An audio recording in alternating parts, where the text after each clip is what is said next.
Ukraine के साथ चल रहे तनाव के बीच अब रूस अलग तरीके से जंग लड़ रहा है। बिना गोले बारूद के यूक्रेन में अब रूस जोरदार तरीके से हमला बोल रहा है।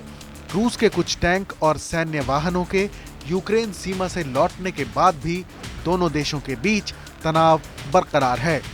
बीते मंगलवार को यूक्रेन ने कहा है कि देश के रक्षा मंत्रालय, सैन्य बल और 2 सरकारी बैंकों की वेबसाइट एक साइबर हमले की शिकार हुई हैं, जिसकी जड़ें रूस से जुड़ी हो सकती हैं। साइबर हमले की ये खबरें ऐसे समय पर आ रही हैं जब यूक्रेन की सीमाओं पर भारी तादाद में रूसी सैन्य बल लगातार अभ्यास कर रहे हैं और यूक्रेन पर हमले के बादल मंडरा रहे हैं। लेकिन इस साइबर हमले में यूक्रेन के 2 सबसे बड़े बैंकों ओस्चार्ड बैंक, स्टेट सेविंग बैंक और प्रिवैट को निशाना बनाया गया है, जो देश के 2 सबसे बड़े वित्तीय संस्थान हैं।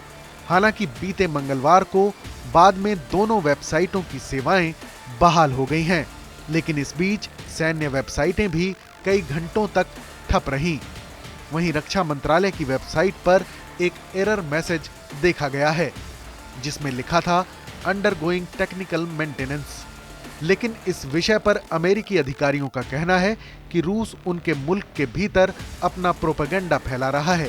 साथ में अधिकारियों ने यह भी कहा है कि एक रूढ़िवादी वित्तीय समाचार वेबसाइट और 5 मीडिया आउटलेट रूसी जासूसों के इशारों पर काम कर रहे हैं।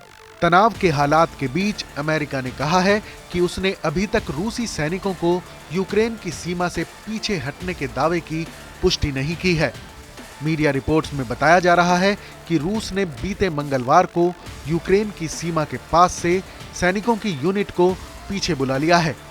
लेकिन ब्रिटेन के विदेश मंत्री लिज ट्रूस ने चेतावनी दी है कि हमले की शुरुआत करने के लिए रूस फॉल्स फ्लैग ऑपरेशन कर सकता है, जिसको लेकर समाचार एजेंसी रॉयटर्स ने भी खबर दी थी कि रूस समर्थक अलगाववादी और रूसी खुफिया एजेंसियों के एजेंट बड़ी संख्या में यूक्रेन में मौजूद हैं।